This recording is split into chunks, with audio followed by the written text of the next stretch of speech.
বন্ধুরা সবাই কেমন আছেন? আশা করি ভালো আছেন। আমি আলহামদুলিল্লাহ আপনাদের দোয়ায় ভালো আছি। বন্ধুরা আমরা আজকে কথা বলবো একটা কমন সমস্যা নিয়ে, যেটা হলো ওয়াচ টাইম। বন্ধুরা আমরা সবাই জানি যে আমরা ইউটিউবের জন্য মনিটাইজেশন অ্যাপ্লাই করি, তো কমসে কম আমাদের 4000 ঘন্টা ওয়াচ টাইম লাগে।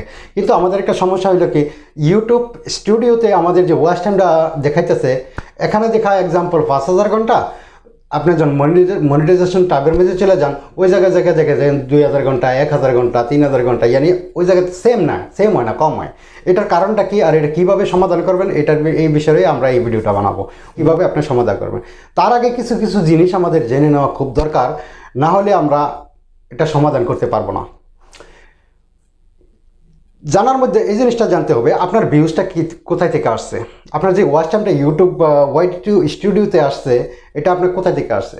একটা কথা মনে রাখবেন, যদি আপনার ওয়াচ টাইমটা কোনো শর্ট ভিডিও থেকে আসা থাকে, তাইলে বন্ধুরা আপনাদের ইউটিউব স্টুডিওতে বেশি দেখাবে আর ট্যাবেতে কম দেখাবে, ট্যাবে এটা যাবেই না।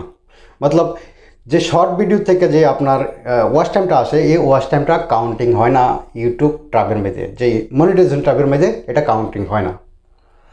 দ্বিতীয় কথা, আপনি যদি কোনো ভিডিও রিসেন্টলি ডিলিট করে থাকেন আপনার চ্যানেল থেকে, তাইলে ওই ভিডিওতে যেই ওয়াচ টাইমগুলি ছিল ওইগুলি ওই জায়গায় জমা হবে না, ওইটা পাবেন না। তৃতীয় আরেকটা জিনিস আছে, ওইটা হবে যদি কোনো ভিডিও আপনি পাবলিশ করা ছিল, এখন এটাকে প্রাইভেট করে দিয়েছেন, এই ক্ষেত্রেও আপনার যে ওয়াচ টাইমটা আছে এটাও যাবে না ওই জায়গার মধ্যে। যখন আপনি এটাকে প্রাইভেট করে দিবেন, আপনার ওয়াচ টাইমটা ওই জায়গা থেকে রিডিউস হয়ে যাবে, কিন্তু ওয়াইটি স্টুডিওতে আপনি দেখাবে, ওই জায়গাতে যাবে না। তো এই তিনটা সমস্যা যদি আপনার চ্যানেলে থেকে থাকে, তাইলে আপনার ওই জায়গাতে ওয়াচ টাইম কম যাবে, আর না হলে অন্য যে সিস্টেম আছে এটা আমরা আর দেখে দেবো। এখন মনে করেন আপনার চ্যানেলে ওয়াচ টাইম আপনার লিগেলভাবে আসছে, কোনো শর্ট ভিডিও নাই, আপনি কোনো ভিডিও ডিলিট করেন নাই, আপনি কোনো ভিডিও প্রাইভেট করেন নাই, তারপরেও আপনার যদি ওয়াচ টাইম আপডেট না হয়, তাহলে এটা কী করবেন। তো চলেন আমরা এই ভিডিওতে এটাই দেখবো। তো চলেন আমরা চলি ডেস্কটপের স্ক্রিনে। বন্ধুরা আপনারা সবাই এটা মোবাইল দিয়ে করতে পারেন সেম প্রসেসে। তো আমি ডেস্কটপ দিয়ে দেখাবো, আপনি মোবাইল দিয়ে করতে পারেন, কোনো সমস্যা নাই। তো চলেন আমরা দেখি এটা কীভাবে করা যায়। এটা অনেকটা ইজি। মনে করেন একটা ফিডব্যাক পাঠাতে হবে ইউটিউবের কাছে, ফিডব্যাকটা কীভাবে পাঠাবেন এটি আমরা দেখাবো, শর্টকাটে দেখাই নেব 2 মিনিটের ভিতরে ইনশাল্লাহ। তো চলেন আমরা দেখি কীভাবে এটা করা যায়। আর বন্ধুরা আপনি যদি আমার চ্যানেল ফার্স্ট টাইম এসে থাকেন, তো চ্যানেলটাকে সাবস্ক্রাইব করে দেবেন আর পাশে থাকা বেল আইকনটা অন করে রাখবেন, পরবর্তীতে যে কোনো ভিডিও ডালে সবার আগে পৌঁছে যাবে আপনার কাছে। তো চলেন বন্ধুরা চলি আমরা মেন কাজে। Subscribe to my channel Mrhtech and press the bell icon for more video. তো বন্ধুরা আমরা সরাসরি চলে আসলাম ডেস্কটপ বোর্ডে। আপনি এই জায়গাতে আপনার চ্যানেলটাকে লগ ইন করে নেবেন। যদি লগ ইন না থাকে রাইট কর্নারে দেখবেন আপনার লগ ইন করানোর অপশন চলে আসছে। এই জায়গায় আপনার চ্যানেলের লোগোটা যে জায়গা আছে এই জায়গা থেকে অপশন পাবেন আপনি লগ ইন করার জন্য। আচ্ছা, লগ ইন করার সাথে সাথে আপনারা দেখতে পারবেন যে এই জায়গার মধ্যে আমাদের যে ক্রাইটেরিয়া আছে 5000 ঘন্টা অলরেডি পুরো হয়ে গেছে। এই জায়গাতে 2 দিন আগেই 5000 ঘন্টা আমার পুরো হয়ে গেছে, কিন্তু আমার মনিটাইজেশন টাইপের মধ্যে নাই। কেন নাই, কীভাবে নাই, কেন কী করতে হবে, এটাই আমরা এই ব্যাপারে দেখব। এই জায়গায় দেখলেন, আমরা একটু চলি মনিটাইজেশন টাইপের মধ্যে দেখি এই জায়গায় কতটুকু আছে, কারণ এই জায়গাতে তো আমরা দেখে নিলাম যে 5000 ঘন্টা। তো চলেন আমরা চলি মনিটাইজেশন ট্যাবের মধ্যে। এই ট্যাবের মধ্যে দেখতে পারবেন এই জায়গায় দেখেন আপনি 3943, হ্যাঁ 3943 আওয়ার্স। মতলব এই জায়গাতে 4000ও পুরা নাই। আমার ইউটিউব স্টুডিওতে অলরেডি 5000-এর উপরে আছে, কিন্তু এই জায়গার মধ্যে 4000ও পুরা নাই, 1000 ঘন্টাই কম। আর এটা পিছলি 8 দিন যাবৎ আমার এই অবস্থা হইতেছে। এখন আমাদের এটাকে সমাধান করতে হলে আমাদের একটা ফিডব্যাক পাঠাতে হবে। আমি অনেক দিন এটা নোটিশ করে রাখছি যে আমার ওয়াচ টাইমটা এই জায়গাতে আপডেট হয় না। অনেক দিন ধরে নোটিশ করতেছি, প্রায় 8-9 দিন যাবত এইভাবে নোটিশ করতেছি, কিন্তু আমার এটা আপডেট হয় না। তো এটার জন্য আমাদেরকে কি করতে হবে, আপনার যদি সব কিছু লিগেল থেকে থাকে তাইলে আপনাকে একটা ফিডব্যাক পাঠাতে হবে। ফিডব্যাক পাঠানোর পরে মনে হয় যে 12 ঘন্টার ভিতরে আপনার সমস্যাটা সমাধান হয়ে যাবে, যদি আপনার ফিডব্যাকটা লিগেল হয়ে থাকে। আর না হলে কোনো সমস্যা নাই, কোনো রিয়াকশন আসবে না, নো প্রবলেম। তো আমাদের ফিডব্যাকটা পাঠানোর জন্য দেখেন এইভাবেই আপনাদের ফিডব্যাক পাঠাতে হবে। নিচে লেফট কর্নারে দেখেন ফিডব্যাক লেখা আছে, সেন্ড ফিডব্যাক লেখা আছে। তো এইভাবে আপনি এটারে ক্লিক করলে এই অপশানটা চলে আসবে। তো এই জায়গার মধ্যে আমাদেরকে লিখতে হবে ওদেরকে। তো আমার ভিডিওটা আগে করা, যার কারণে আমাদের ইয়েটা হইতেছে না।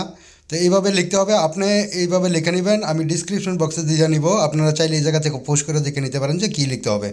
তারপরে নিচে দেখেন একটা স্ক্রিনশট দেওয়ার জন্য এই যে ড্র একটা সিস্টেম দিয়ে রাখছে, আমাদের এই জায়গাতে ক্লিক করে একটা স্ক্রিনশট দিতে হবে যেই ওয়াচ টাইমের যেই আমাদের নিচে যে পাবলিক আওয়ারটা subscriber and two step verification community guideline, এই যে একটা টাব আছে যে যে জায়গাটায়, ওই জায়গা থেকে একটা স্ক্রিনশট নিতে হবে। স্ক্রিনশটটা নেওয়ার জন্য আপনি যে যে ড্রটা লেখা আছে ক্লিক টু হাইলাইট, এই জায়গার মধ্যে আপনাকে ক্লিক করতে হবে, ঠিক আছে। তো চলুন এই যে লেখাটা আছে ওপরে, আপনারা ইচ্ছা করলে এই জায়গা থেকে নিতে পারেন, নেই তো আমি ডিসক্রিপশন বক্সে দিয়ে নিব, ওই জায়গা থেকে নিয়ে নিন। তো চলুন আমরা এখন যে নিচে যে ড্রটা আছে এটাতে করে আমরা স্ক্রিনশট নিয়ে নিই ওই জায়গা থেকে।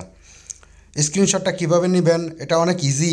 আপনি যদি নিচে ওই ড্রটাতে ক্লিক করেন তাইলে আপনি দেখতে পারবেন যে আপনার জায়গায় অপশান চলে আসছে। তো আমার এই ভিডিওটা একটু লম্বা স্লো করছি এই জায়গার মধ্যে, তাকে আপনারা যাতে বুঝতে পারেন এই জায়গাটাতে কী লেখা আছে, কী লিখতে হবে, কী আসে বিষয়। তো এই কারণে আমার ভিডিওটা একটু নিয়ে এই জায়গাতে স্লো করে দিয়েছি আমি, ঠিক আছে। তো চলেন আমরা দেখি বাকি কাজটা কীভাবে করা যায়। এখন স্ক্রিনশটটাই নেওয়াটা বড় ইম্পর্টেন্ট। স্ক্রিনশটটাই চলেন এখন আমরা নিয়ে নিই। এই দেখেন এভাবে ক্লিক করার সাথে সাথে দেখবেন আপনার হাইলাইট কতটুকু করবেন এই জায়গা থেকে আপনি হাইলাইট করতে পারবেন। এভাবে হাইলাইট করার পরে আপনি দেখতে পারবেন এই জায়গায় ডান লেখা আছে, এই জায়গায় ডান লেখা আছে, এই ডান বাটনটাতে ক্লিক করে দিবেন, আপনার স্ক্রিনশটটা ওই জায়গার মধ্যে চলে আসবে, ঠিক আছে। তো এখন আমাদের একটাই কাজ বাঁচবে, এখন আমাদের শুধু ওই নিচে যে রাইট কর্নারের নিচে দেখতে পারবেন সেন্ড বাটন, আপনি সেন্ড বাটনে ক্লিক করে দিবেন। সেন্ড বাটনে ক্লিক করে দেওয়ার সাথে সাথে আপনার এই ফিডব্যাকটা সেন্ডিং হয়ে যাবে তাদের কাছে। এখন আমাকে 8 ঘন্টা থেকে 12 ঘন্টা কমসে কম ওয়েট করতে হবে তাদের এই কাজটা করার জন্য। তো চলেন আমরা কিছু টাইম ওয়েট করি। তো ইনশাল্লাহ আমাদের কাজটা আর চেক ইন করার দরকার নাই, যদি লিগেল হতে আমাদের কাজটা হয়ে যাবে ইনশাল্লাহ। হ্যাঁ বন্ধুরা, আপনারা দেখতে পেলেন যে কত ইজিভাবে আপনি এই জিনিসটা করতে পারতেছেন। এই যে এই জায়গা থেকে আমরা ফিডব্যাকটা পাঠিয়ে দিলাম ইউটিউবের কাছে। এই ইউটিউব এটা একটা টাইম নেবে, হয়তো পারে 12 ঘন্টা, 24 ঘন্টা, মতলব রিসেন্টলি যত সম্ভব, যত জলদি সম্ভব হ্যাঁ এটাকে চেক করবে। চেক করে যদি আপনার এই ধরনের কোনো সমস্যা থেকে থাকে, লিগেল যদি আপনার হয়ে থাকে এই সাবমিটটা, তাহলে আপনার যে ওয়াচ টাইমটা কম ছিল ওই ওয়াচ টাইমটা জমা হয়ে যাবে ইনশাল্লাহ, যেমনটা আমার হয়েছে। আমিও করছিলাম, আমারও জমা হইতো না অনেক সময়, তো আমি ফিডব্যাক পাঠানোর সাথে সাথে আমরা হয়ে গেছে। আশা করি ভিডিওটা আপনাদের অনেক ভালো লাগছে। ইনশাআল্লাহ ভালো লাগলে লাইক, শেয়ার, কমেন্ট করতে বলবেন না, আর এটা শেয়ার করে অন্যদেরকেও দেখার সুযোগ করে দেবেন। তো চলেন আজকে ভিডিও এই পর্যন্তই রাখি, আবার দেখা হবো অন্য কোনো ভিডিওতে।